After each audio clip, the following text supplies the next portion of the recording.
আল্লাহ এজন্যই তো হাদিসে কুদসির মধ্যে নিজেও জানায়া দিলেন, হে আমার বান্দারা, আল কিবরিয়া উরিদাই ওয়াল আজমাতু ইজারি ফামান নাযাআনি ওয়াহিদাম মিনহুমা ফাযাবতুহু ফিন্নার।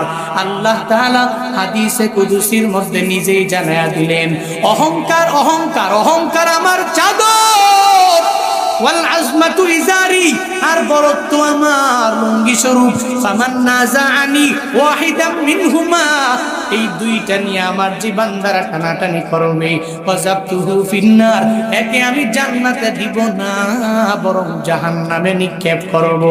আল্লাহ তাআলার অহংকার চাদর নিয়ে টানাটানি করা যাবে না, কারণ অহংকার দুনিয়ার কোনো মানুষের দ্বারা মানায় না। ওটা এত বড় দেহ হওয়ার পরে অহংকার করে না, ঘোড়া এত বড় দেহ হওয়ার পরেও একবারের জন্য অহংকার করে নাই, গরুর এত বড় দেহ হওয়ার পরেও একটা বারের জন্য অহংকার করে নাই। এ আশরাফুল মাখলুকাত, হাতির এত বড় একটা দেহ, ওই হাতির উপরে একটা মানুষ উঠিয়া হাতিটাকে পরিচালনা করে, লিড দেয়, নিজে লিডার হইয়া ওই হাতিরে কেমনে এক জায়গা থেকে আরেক জায়গায় নিয়ে যায়। হাতিটাও একটা বারের জন্য অহংকার করে নাই। তুই বিবেক থাকার পরেও কেমনে অহংকারের মধ্যে তুই নেমে যাও? নিজেরে কেন এত বড় মনে করা লাগবে? অথচ মদিনাওয়ালা নবী মুনাজাতের মধ্যে দোয়া করার জন্য নবী নির্দেশ দিয়া গেলেন, হে আমার উম্মতেরা, অহংকার থেকে যদি তুমি আর আমি সবাই বাঁচতে চাও তাহলে দোয়ার মধ্যে পড়ো, আল্লাহুম্মা জাআলনি ফি আইনি সগীরা ওয়া ফি আ'য়ুনিন নাসি কাবীরা।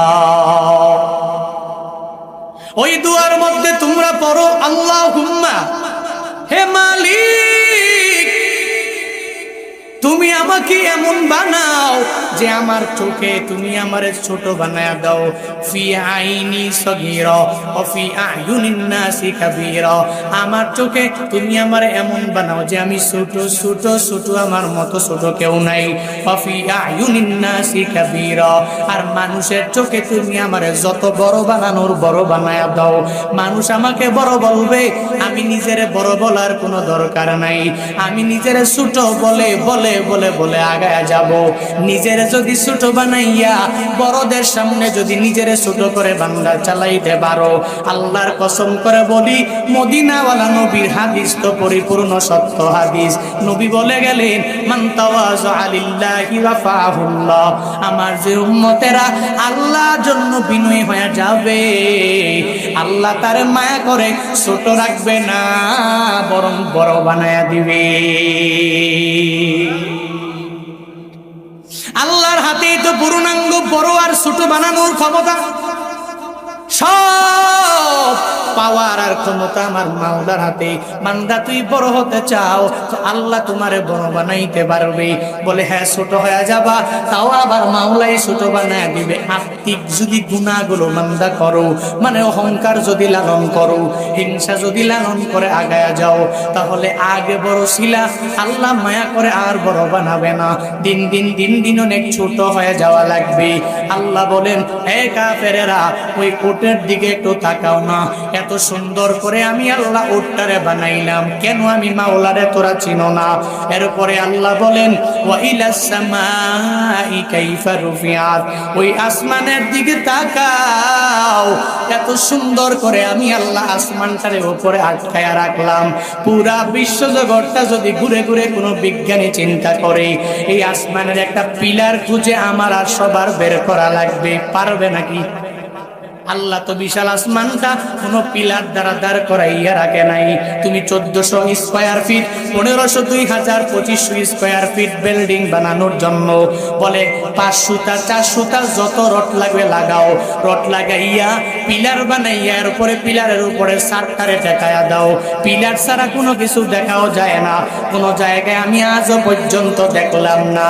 ঝুলন্ত ব্রিজ যে দেখছো, এরপরেও তো ঝুলন্ত ব্রিজটা বড় না, এরপরেও তো এর এক পাশে আর আরেক পাশের মধ্যে এক জায়গার মধ্যে ঝুলে আছে, এর মানে এটাও তো ঝুলন্ত ব্রিজের মতো না। হে বান্দারা, আল্লাহ যে বিশাল আসমানটা তোমার জন্য বানাইলেন, একটু যদি আসমানের দিকে তাকাইয়া আমার মাওলারে যদি একটু চিনতে চাও রে বান্দা, তাহলে কেমনে চিনবা? আসমানের দিকে তাকাও। পৃথিবীর বড় বড় বড় বড় মহাপণ্ডিতেরা যদি চিন্তা ভাবনা করে যে আসমান কেমনে দাঁড়ায় রইল, একটা পিলার মনে হয় কোথাও আছে, তাহলে কোথাও পিলার খুঁজে পাওয়া যাবে না, ফাউন্ডেশনও পাওয়া যাবে না। এর একমাত্র কারণ আল্লাহ পিলার দেয় নাই, আল্লাহর কুদরতি হাত দিয়ে আল্লাহ কুন ফায়াকুন বইলাই আসমানটারে বানাইছে, ঠিক কিনা? দুনিয়ার যত বড় বড় বড় বড় মহাবিজ্ঞানী তাকায়া দেখো, এরা যদি চেষ্টা করে যে পিলার বের করবো, পারবে না। কারণ আল্লাহ নিজেই বলেন, হে মানুষ, তুই আসমানের দিকে একটু তাকাও না, কত সুন্দর করে আমি আল্লাহ আসমানটার উপরের মধ্যে ঝুলাইয়া রাখলাম, পিলার লাগে নাই, without any pillar, without any foundation আমি আল্লাহ ঝুলাইয়া রাখলাম। হে বান্দা, কেননা আমি আল্লাহ তো হলাম আসমানের মালিক, যেমনে মন চাই সেমনেই ঝুলাইয়া রাখতে পারবো। এবার আল্লাহ বলেন, ওয়া ইলাল জিবালি কাইফা নুসিবাত, ওই পাহাড়ের দিকে তাকাও, যেই পাহাড়টা এত সুন্দর করে আমি আল্লাহ বানাইলাম, এই পাহাড়টারে পেরেক স্বরূপ দুনিয়ার মধ্যে লাগাইয়া দিলাম। বিভিন্ন জায়গায় পাহাড়গুলো তাকায়া দেখবেন, ওই পাহাড়ের মধ্যে কত খনিজ সম্পদ আমি আল্লাহ আবারও দিয়া দিলাম। এই যে গত বছরের আগের বছরে সিলেটে যাওয়ার পরে অনেকেই সিলেটের যারা এই বিষয়টা জানবেন, আবার যারা পাহাড়ের মধ্যে দেখছেন আপনারাও জানবেন। এই যে পাহাড়ের মধ্যে গেলে আমার একজন বললো, হুজুর মেজের কাঠি একটা নিয়ে নেন, একটু মেজের কাঠি জ্বালাইয়া ওই যে পাহাড়ের উপরে ওই জায়গায় ছড়ে মারেন। মারতে দেরি, ওখান থেকে কেন যেন আগুন উপরে চলে আসলো। আমি বললাম, এখানে আগুন কেন? বলে, হুজুর ওই জায়গার মধ্যে গ্যাস, এটা আল্লাহ প্রদত্ত গ্যাস, আল্লাহ পাহাড়ের মধ্যে দিয়ে দিলেন। আল্লাহ বলেন, হে গোলামেরা, এই পাহাড়ের মধ্যে খনিজ সম্পদ তো এটা আমি আল্লাহ নিজেই দিয়ে দিলাম। শুধু তাই না, সৌদি আরবের বড় বড় পাহাড়ের মধ্যে তাকায়া দেখো, আল্লাহ কত গোল্ড দিয়া দিলেন, স্বর্ণ দিয়া দিলেন। হে মানুষ, এরপরেও পাহাড়ের দিকে তাকাইয়া আমি আল্লাহ আল্লাহরে কেন তুই চিনতে পারো না? আমি আল্লাহ তো উট বানাইলাম, আমি আল্লাহ তো আসমান বানাইলাম, জিবাল পাহাড় বানাইলাম। এবার আল্লাহ বলেন, ওয়া ইলাল আরদি কাইফা সুতিহাত, হে বান্দা তুই জমিনের দিকে একটু তাকাও না, যেই জমিনটারে বিছানা স্বরূপ সুন্দর করে আমি আল্লাহ বিছাইয়া দিলাম। আল্লাহ অপর আয়াতে কি সুন্দর করে জানায়া দিলেন, আল্লাযী জাআলা লাকুমুল আরদা ফিরাশা ওয়াস সামাআ বিনাআ। আমি আল্লাহর পরিচয় তুই জানো? আমি আল্লাহর পরিচয় হলো, আল্লাহ তো উনি যিনি আসমানটারে বানাইলেন তোমাদের জন্য ছাদ, আর জমিনটারে বানাইলেন তোমাদের জন্য বিছানা। আল্লাহ বলেন, এই আসমান আমি আল্লাহ বানাইলাম, জমিনও আমি আল্লাহ তো বানাইলাম, তোর জন্য বিছানা স্বরূপ বানাইলাম। এই সব কিছু আমি আল্লাহর সৃষ্টি। আল্লাহ কেন এই চারটার কথা বললেন, অন্যগুলোর কথা কেন বলেন নাই? মুফাসসিরিনে কেরাম বলেন, আল্লাহ ওই জামানার কাফেরদেরকে উদ্দেশ্য করে প্রশ্নগুলো ছুড়লেন, যেই কাফেরেরা একটু ঘর থেকে বের হইয়া কোথায় যাওয়ার জন্য ওট নিয়ে রওনা হয়ে গেল, ওটের উপরে নিজে বসলো, এরপরে যখন যায়, সামনে যখন যায় তাকাইয়া দেখে তার উপরে তো আসমান, যেখানেই যাবে ওখানেই আসমান, যেখানেই যাবে তার উপরে তো আসমান, আর যেখানেই যাবে তার ডানে বামে পাহাড়ের কোনো অভাব নাই, আর যেখানেই যাবে তো জমিনের উপর দিয়াই তো তার যাওয়া লাগবে, যেখানেই যাবে সাথে উট আর উপরে আসমান, নিচে জমিন আর ডানে বামে জিবাল আর পাহাড়। আল্লাহ বলেন, তুই উট দিয়ে যাও, আমি আল্লাহর বানানো উটটারে তুই একটু দেখো না, তুই উটের উপর বসে বসে আসমানের নিচে দিয়ে যাও, আসমানের দিকে তাকাও না, তুই উটের উপরে বসে বসে তুই জমিনের উপর দিয়ে যাও, জমিন নিয়ে একটু ভাবো না, তুই উটের উপরে বসে বসে কত সুন্দর সুন্দর পাহাড়গুলো দেখো, কিন্তু একটা বারের জন্য পাহাড়ের দিকে বান্দা তুই তাকাও না। হে মানুষ, যদি আসমানের দিকে তাকাইতি, জমিনের দিকে তাকাইতি, ওটের দিকে তাকাইতি, পাহাড়ের দিকে তাকাইতি, আমি আল্লাহরে নিয়ে গবেষণা করা লাগতো না। আমি আল্লাহ যে একজন উট বানাইলাম, আসমান বানাইলাম, জমিন বানাইলাম, আমি আল্লাহ তুরেও বানাইছি, তাহলে কশিন কালেও আমি আল্লাহর বিরুদ্ধে তুই যাইয়া আমি আল্লাহর ধর্মের বিরুদ্ধে যুদ্ধের ঘোষণা দিতি না। এ কাফেরেরা, যদি আমি আল্লাহর এই জিনিসগুলা নিয়ে একটু চিন্তা ভাবনা গবেষণা করতা, তাহলে কি পরিমাণ ফায়দা তোর হতো জানোনি? আমার মদিনাওয়ালা নবীর হাতে কালিমা পড়ে মুসলমান হয়ে গেলি, ওই যে আখিরাতেও তোর জন্য হয়ে পাইয়া যাইতি তুই জান্নাত, আর দুনিয়াতেও হয়ে যাইতি কামিয়াব। আল্লাহ এই 4টা প্রশ্ন করে প্রশ্ন ছুড়ে দিলেন। এরপরে আল্লাহ নবীকে এবার জানায়া দিলেন, ও নবী আমার, ফাযাক্কির ইন্নামা আনতা মুযাক্কির। হে নবী, আপনি উপদেশদাতা, শুধু উপদেশ দেওয়ার ক্ষমতা আপনার, হিদায়াত তো আপনি দিতে পারবেন না, কারণ হিদায়াত নবী দিতে পারবে না। হিদায়াত দিবেন কে? আরো জোরে বলেন। কার কাছে চাবিকাঠি? নবী দিতে পারবে? আমি দিতে পারবো? কোন হুজুর দিতে পারবে? হুজুরের ক্ষমতা নাই, স্বয়ং নবীরও ক্ষমতা ছিল না হিদায়াত দেওয়ার। হিদায়াতের মালিক একমাত্র আল্লাহ।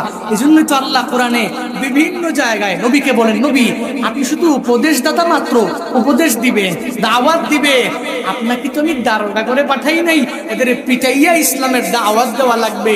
রাস্তা আলাইহিম বিমুসাইতির, আমি আপনাকে বানাই নাই, দারোগার কাজে লাগাই নাই, এদের সাথে মারামারি করে, কাটাকাটি করে এরপরে ইসলামের দাওয়াত দেওয়া লাগবে। তবে হ্যাঁ, যখনই কাফের মুশরিক বেঈমানরা আপনাকে আক্রান্ত করে ফেলবে, আক্রান্ত হলে পরে এরপরে আপনি আক্রমণ করতে পারবেন, কোনো অসুবিধা।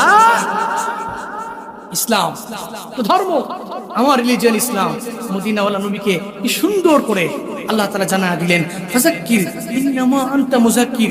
নবী আপনি উপদেশ দেন, আপনি তো একজন উপদেশদাতা।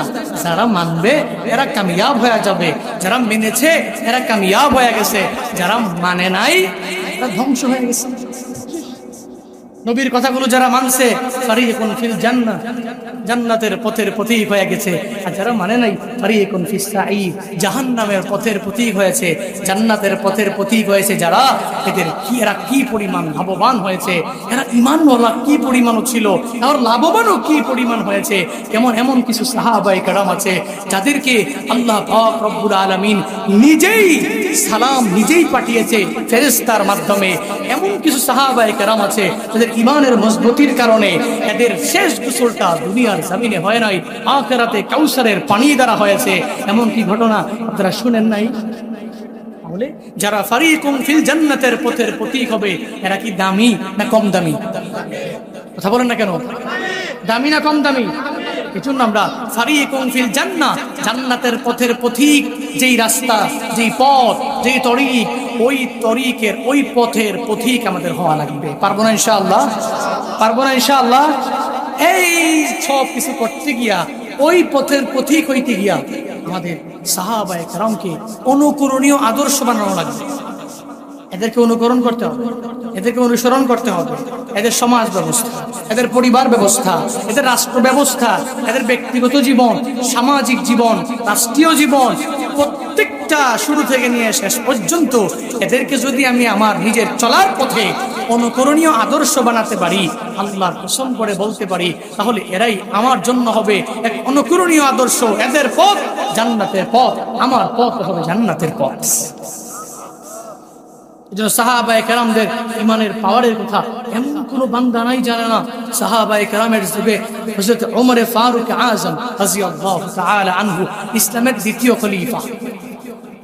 হযরত ওমর ফারুক রাদিয়াল্লাহু তাআলা আনহু, ওই সময় ইসলামের কোনো পরাজয় নাই, শুধু বিজয় আর বিজয়, শুধু বিজয় আর বিজয়। যেখানেই যায় শুধু বিজয়, যেখানেই যায় শুধু বিজয়, শুধু বিজয়। ওমরে ফারুক আজম রাদিয়াল্লাহু তাআলা আনহুর জামানা যেখানেই যায় শুধু মুসলমানদের বিজয় হয়ে যায়, শুধু মুসলমানদের বিজয়। এর কারণ কি? কারণ মুসলমানরা জিহাদের ময়দানে যখন যায় মুসলমানরা তখন তো পরাজয়ের গ্লানি মুছার জন্য যায় না, বরং আমার মাওলারে খুশি করার জন্য এরা জিহাদের ময়দানে দৌড়াইয়া যায়। ওমরে ফারুক আজম এর জামানার মধ্যে রোম সম্রাট যখন বেশি বাড়াবাড়ি করতে লাগলো, মাথাটাও বড় গরম, কেমন জানি। ওমরে ফারুক বলে, হে আমার সেনাবাহিনীরা, যাও রোম সম্রাটের দরবারে চলে যাও। এদের বিরুদ্ধে যুদ্ধের ঘোষণা দিয়ে দেওয়া হলো। ওমরে ফারুক আজম যখন সেনাবাহিনী পাঠাইয়া দিলেন রোম সম্রাটের কাছে, রোম সম্রাটের এই কথা শুনে বেচারা পাগল পারা হয়ে গেলেন। বলে, মুসলমানরা যেখানে যায় ওখানে মুসলমানরা ঠকে যায় না, ওখান থেকে মুসলমানরা পরাজয় নিয়ে আসে না, যেখানে যায় বিজয় হয়ে যায়। যেখানেই যায় মুসলমানদের কোনো পরাজয়ের প্রমাণ কেউ দিতে পারবে না। বেচারার মাথা বড় গরম। ওই সময়ে রোম সম্রাট এবার ডেকে বলে, হে আমার গোয়েন্দা বিভাগের প্রধানেরা, তোমরা একটু মুসলমানদের কাছে যাও আর যায় দেখো এরা কেন বিজয়ী হয়ে যায়, কেন পরাজয় হয় না। যখন এই কথা বলে দিল তখনই গোয়েন্দা বিভাগের প্রধান সেনাবাহিনীকে ডাকলো আর বলল, আমি 5 জন গোয়েন্দা নিয়ে মুসলমানদের ভিতরে ঢুকে যাব, আর মুসলমানদের কাছে গিয়ে আমি দেখব ওই মুসলমানদের ভিতরে কি এমন গুণ আছে যেই গুণের কারণে মুসলমানরা জয় হয়, পরাজয় হয় না, শুধু বিজয়ী হয়, কোনো পরাজয় হয় না। গোয়েন্দারা চলে গেলেন, মুসলমানদের ভিতরে গিয়া ঢুকে গেলেন। এবার তাদের কথা অনুযায়ী সে 2টা জিনিস বের করলেন, দৌড়াইয়া চলে আসলেন রোম সম্রাটের দরবারে। এবার আসার পরে রোম সম্রাট বলে, হে গোয়েন্দারা, কি পাইছো, কি অস্ত্র এরা ব্যবহার করে? সেই অস্ত্র ব্যবহার করার পরে এরা পরাজয় হয় না, বরং এরা বিজয়ী হয়ে যায়। এই কথা বলার পরে ওই গোয়েন্দারা জানায়া দেয়, হে সম্রাট, আমরা মুসলমানদের ভিতরে ঢুকেছি, আর মুসলমানদের ভিতরে ঢুকে আমরা 2টা অস্ত্র পাইলাম। 2টা অস্ত্রের মধ্যে 1 নাম্বার অস্ত্র হলো ওই মুসলমানেরা যে যুদ্ধ করার জন্য সামনে আগায়া যায়, এরা এটাই মনে করে আমরা জয়ী হব। এই চিন্তা নিয়ে এরা সামনে আগায়া যায়, পিছনে যায় না। এদের 2 নাম্বার অস্ত্র, এরা যখন যুদ্ধের ময়দানে যায়, এরা পরাজয় যখন হবে ভাব, এরা পিছনে যায় না, পিছনে ফিরেও এরা যায় না, বরং আরো সামনে এরা আগাইয়া যায়। কারণ এদের কোরআনের মধ্যে নাকি আছে, আল্লাহ নিজেই নাকি বলেছেন, ওয়ালা তাকুলু লিমাই ইউকতালু ফি সাবিলিল্লাহি আমওয়াত বাল আহইয়া। আল্লাহ নাকি বলেছে, যারা দুনিয়াতে আল্লাহর দ্বীন কায়েম করার জন্য মাঠে ময়দানে যাইয়া আল্লাহর রাস্তায় শহীদ হয়ে যায়, এরা শহীদ হয় না, এরা মরে না, বরং জীবিত হয়ে যায়। এদের অন্তরের মধ্যে এই চিন্তা থাকার কারণে এরা যেখানেই যায় এরা পরাজয় নিয়ে আসে না, বরং বিজয় ছিনাইয়া নিয়ে আসে। ওই কিছু গুণ আমগো তালেবান আফগানিস্তানের বাইরা পায়া গেল, ওই কিছু গুণ ফিলিস্তিনের বাইরাও পায়া গেল। ওই হামাসের দলের মধ্যে যারা ওই সদস্যরা ওই গুণে গুণান্বিত হয়ে গেল, যাদের অন্তরের মধ্যে বিন্দুমাত্র পরিমাণ ইহুদিবাদের ভয় নাই, যাদের অন্তরের মধ্যে দুনিয়ার কোনো বুলেটের ভয় নাই, যাদের অন্তরের মধ্যে দুনিয়ার কোনো রকেট বিমান হামলার ভয় এরা করে না। এদের কথা হলো, নিজেরা স্বাধীনতা পাওয়ার জন্য মুসলমানদের আল্লাহু আকবার উঁচু করার জন্য কারো কাছে আমরা মাথা নত করতে রাজি না। 50 বছর পর্যন্ত যেই ফিলিস্তিনিরা স্বাধীনতা পাওয়ার জন্য কত যুদ্ধ জুইরা বৈশা ইহুদিবাদেরা এদেরকে বারবার মারলো। আমি নিজেও তো কত টেলিগ্রামের মধ্যে ভিডিও দেখেছি, ওই ফিলিস্তিনি বোনদের যেই বোনেরা চোখের পানি ফালায়া কান্না করে ছোট্ট বাচ্চাটারে মায়ের কোল থেকে নিয়ে চলে গেল। ওই পশ্চিমারা তো এতদিন পর্যন্ত থামার জন্য কোনো স্লোগান দেয় নাই, জাতিসংঘ একটা বানায়া রাখছে, ওইটার মধ্যে ইসলামটারে এরা সাপোর্ট করতেও পারে না। শুধু এরা বলতে পারে যে ইহুদিবাদ এরা বড় হয়ে যাক, খ্রিস্টানরা বড় হয়ে যাক। এদের মনের চিন্তা হলো ইসলামটা সারা বিশ্বে সমুন্নত হতে পারবে না।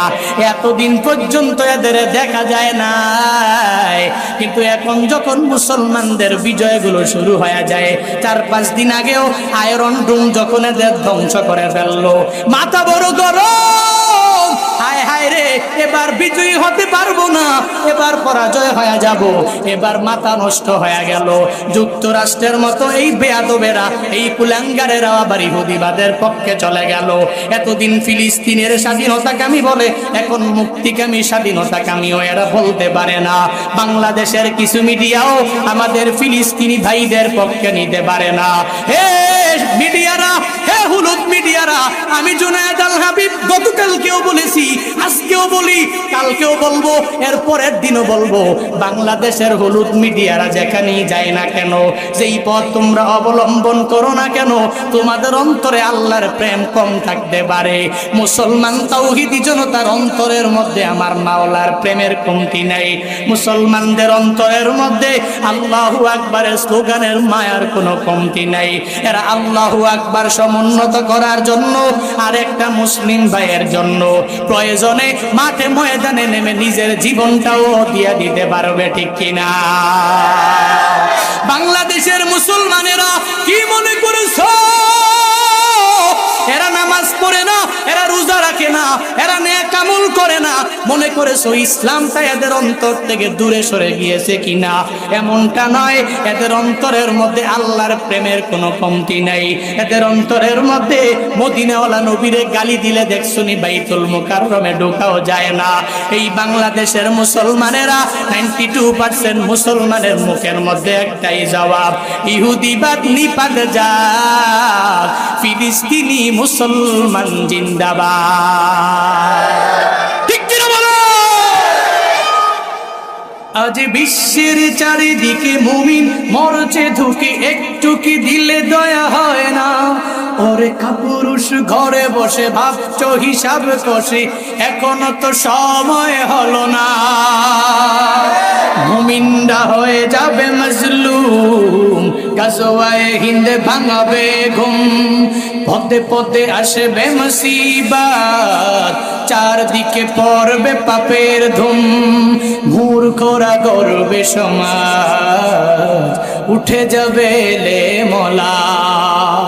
আসছে কিয়ামত, রুখতে মুসিবত, হাঁকছে আজান বেলাল, আসবে এই মহাকাল, রুখতে হবে দাজ্জাল, আসবে এই মহাকাল, রুখতে হবে দাজ্জাল। যার এক হাতে থাকবে জান্নাত, এক হাতে থাকবে জাহান্নাম, মানুষকে বলবে ডেকে ডেকে, আমি তো তোমাদের খোদা মহান। যার দিলে থাকবে ঈমান, হবে না তো সে বেঈমান। মুমিন বলবে ডেকে ঈমান নিয়ে বুকে নিশ্চিত, তুই দাজ্জাল, আসবে এই মহাকাল, রুখতে হবে দাজ্জাল, আসবে এই মহাকাল, রুখতে হবে দাজ্জাল, আসবে এই মহাকাল, রুখতে হবে দাজ্জাল।